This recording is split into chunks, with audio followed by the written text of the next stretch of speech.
You're out of control today, and we're happy to have you with us. Stephen A. Smith, how are you this morning? Max Kellerman, I'm Molly Karen Rose. What's going on, guys? I'm good. How y'all doing? Good. Why don't you smile a little, Stephen A? You're in L.A. You should be happier, Stephen A. Sun shining, Steelers won. Yeah, I'm jealous, Stephen A. I'm not going to lie. Well, first of all, a couple of things. Number one, if you recall, it is 3 hours behind y'all, so it's 7 a.m. here, all right? And it was 4:30 for our wake-up call. That's number one. And number two, and more importantly, Max, I don't think you should be talking about how I look. I think you should be explaining to America, why do you look like Babyface Max this morning? You know that baby that they're doing on social media? That's exactly how he look. Either that or Casper the Friendly Ghost. One of the two. But you look good, brother. You look good, brother. You look good. No, you look good. I ain't hating. You look good. You look good. Max, you saying I need a little sun? No, I'm saying yes, you do desperately, but you look about 10 years. Right. You look about 10 years younger, but you just look excessively white. Okay. All right. Let's go.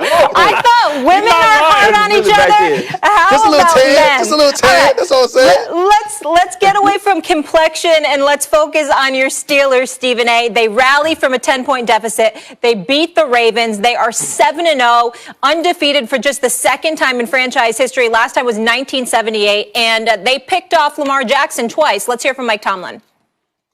We got respect for him, but we don't fear him.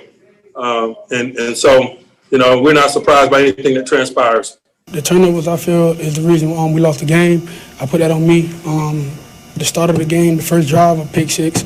Then we drive to the red zone, a fumble. Got to get the ball out quick because we know they're dominant up front. And then a pick off the player from the flat, throwing at the mark. Got to clean those up, and I feel we won that game. All right, the MVP there, Lamar Jackson. Stephen A., I'm going to start with you. This is your team. Well, it's technically Ryan's team, but it's your team too, Stephen A., for these purposes. What's the bigger story here, that the Steelers remain undefeated or that Lamar continues to struggle?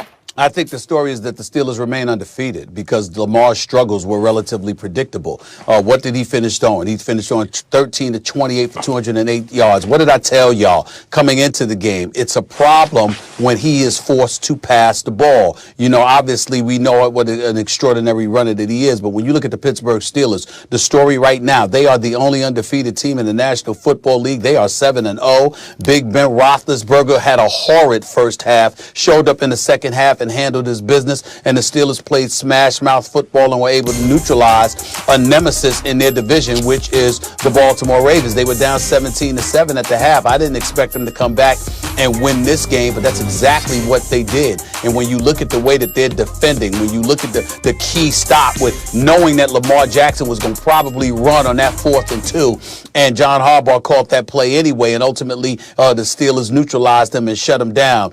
The play at the end of the game when Minka Fitzpatrick with his perfect timing just batted down that pass. I just love what I saw from their defense. Not so much offensively, but they did what they needed to do. They took advantage of opportunities, but the real reason that the Steelers are is the story outside of being undefeated is the fact that, again, that defense showed up. They are something special. We can't deny it. But more importantly, they got very, very predictable results from Lamar Jackson, who we all know is electrifying. He's the reigning league MVP for a reason. But if you want to beat the Baltimore Ravens, make Lamar Jackson throw instead of run. And if you do that, your chances of beating the Baltimore Ravens elevates exponentially. Yeah, well, that's what we're looking at. That's what happened. Well, look, I first will give props to the Steelers because the world just feels right. And I know I'm preaching to the choir here, but the world feels right when Pittsburgh is a powerhouse and their defense is the reason, right? Like, things are right. That's how it's supposed to be. So hats off to the Steelers, who have an argument for being the best team in football right now. They're undefeated. And by the way, everyone who ever said anything about Mike Tomlin, remember was Mike Tomlin on the hot seat last year when he went 8-8 without a quarterback or backup quarterback? The real question is Mike Tomlin the best coach in football, considering New England's struggles right now? Hats off to the Steelers. But I'll say this. They were 8-8 with nothing under center last year. They get Roethlisberger back. I was figuring pencil him in at least for 10 wins, 12 if things go right, and it looks like they're going to have at least that. It's a big story, no doubt. The biggest story, guys, I'm sorry. Lamar Jackson is now, I want you to really consider these numbers, 25 24-1 against everyone else. In the NFL, you can't go 24-1. It's not possible. 24-1 against everyone else. 0-6 in his biggest games. 0-6. 2 losses in the playoffs, 3 losses to Kansas City, and now a loss to Pittsburgh when they've had Roethlisberger. In other words, when it's really the Pittsburgh Steelers. Those are clearly the 6 highest profile games he's played in. He's lost all 6. How do you go from 24-1 in 25 games? You're basically undefeated, an impossibility in football, in the NFL, to going winless when they need you most. I don't want to hear about, well, when they turn him into a pocket passer, he can't get it done. What do you think? Only the Chiefs and only playoff teams and only the Steelers with Roethlisberger realize that? No. Is the Steelers' defense so much different than last year, or did they get their quarterback back? So why is it Lamar can't play well under those conditions? I think it has a little less to do with forcing him to become a pocket passer, then he can't do it, and a little more to do with him not being able to do it with the chips on the line. Be very clear, this doesn't mean he can never do it.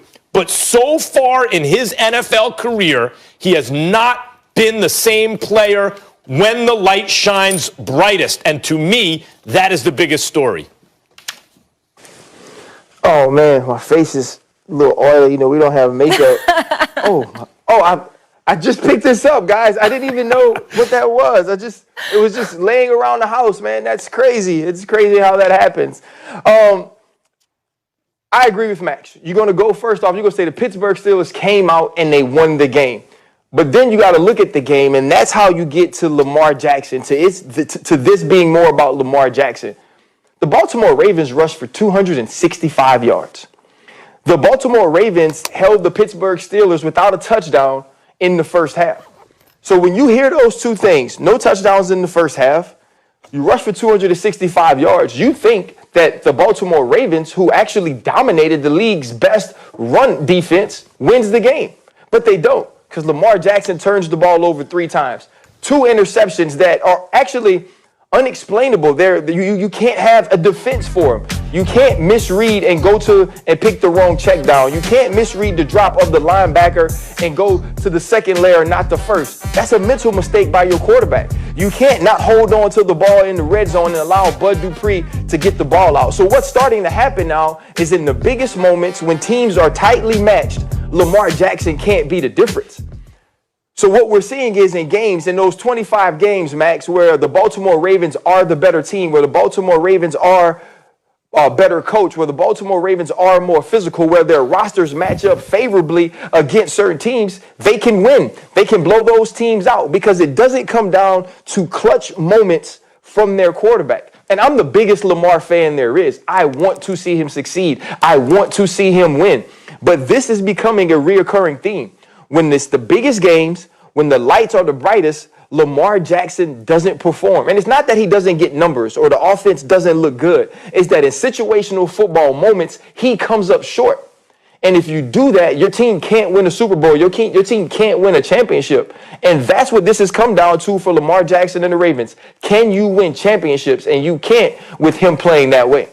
Incredibly valid points on both of y'all parts, especially the point Max made about him being 0-6 in pressure situation in his 6 biggest games, the 2 playoff games, the 3 games against Kansas City, and obviously 1 against Pittsburgh. So when you're looking at it from a macro perspective, I'm not going to deny that that's absolutely the case. Lamar Jackson is the story, but I'm looking at it from a micro perspective, meaning the results of yesterday's game. I walked into the game telling you, Ryan Clark, reminding you as a Super Bowl champion with the Pittsburgh Steelers, who, by the way, you can't sit up there and talk about a towel just showed up when you had to wipe your brow and stuff like that, but it was on your shoulders at the beginning of the show. We already saw. So maybe if you had hid the towel, then you wouldn't have been able to lean on that excuse. But here's the reality of the situation. I walked into the game with the mentality that Lamar Jackson's throwing ability was a question mark. The same thing that I've been saying about Cam, Max, which is what we will get into later. In the end, now that we walk away from this game,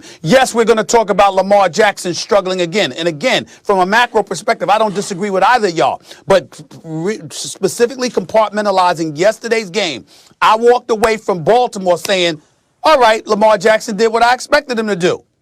The Pittsburgh Steelers are 7-0. Damn.